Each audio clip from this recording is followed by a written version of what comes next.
The most important thing that I do to stay healthy is just being open and honest with my story. I don't mean we have to enter the room and say, hey, I'm depressed. What I do mean is that we all have friends and family members that may have great empathy, and we need to lean on those people to hear our stories. Everybody's going through something, and there are a lot of people out there that are going through the same thing as you, and I feel like that depression, that deep depression thing, comes from thinking or believing that there's no one else, when in reality there really is. 2 years ago, I was at lunch with a friend, one of the only friends that I felt like I could actually reach out to and meet with, and I said, I want to start talking to other people, but I don't really know what to do. And she said, well, you make videos, why don't you just make a video talking about it? And at first that felt really scary to me, but I thought about it more. I said, you know what?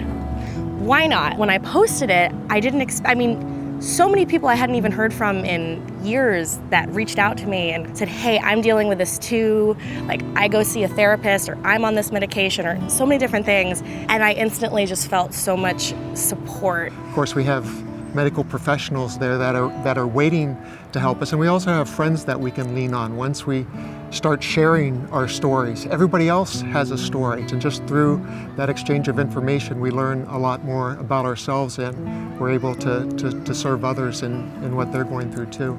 It was scary. It was really scary, and I didn't know how I would be affected by those things coming out.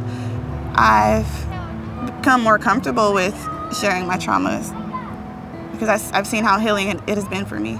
It's important to have people who accept you for no matter who you are, and somebody you can always talk to, whether it be 4 in the morning or like the afternoon, or just someone you always have, like a support system. So I always have like 5 people that if I'm starting to feel sad, I can, call or be like, hey, can you help me? Or let's go on a hike, or let's go do something. And I felt like, wow, I'm really not alone. And that's the biggest thing for me. I realized the longer I spent by myself and not around other people, the more I felt like I was the only person experiencing this, which was so not the case. I also have a 19-year-old son, and I don't want him to face the same disadvantage that I did at that same age, where he doesn't have any place to go, that he doesn't have anybody to talk to. So I'm freely communicating with him to set an example that maybe when he reaches that stage, that he's confused about the feelings or the thoughts that he may have, that he'll be open and honest. There's so many other people out there that are going through similar things, if not the exact same thing. Having people in your life that you can communicate with,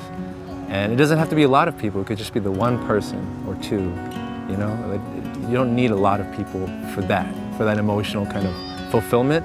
If you're yourself, you can't really be like, okay, I'm not gonna make it through, and like no one's there to like tell you. But if you see somebody else, like, if they can do it, then I can do it. It's so important to know you are not alone. There's so many people who don't talk about it but have this problem. Once you open up, they open up too. They're saying, you know what, I think I may have depression or anxiety, or they may confess to you too that, hey, I'm being treated for bipolar disorder too, and now we're members of the same tribe, and having that conversation and having that bond is in its own way part of the self-healing process.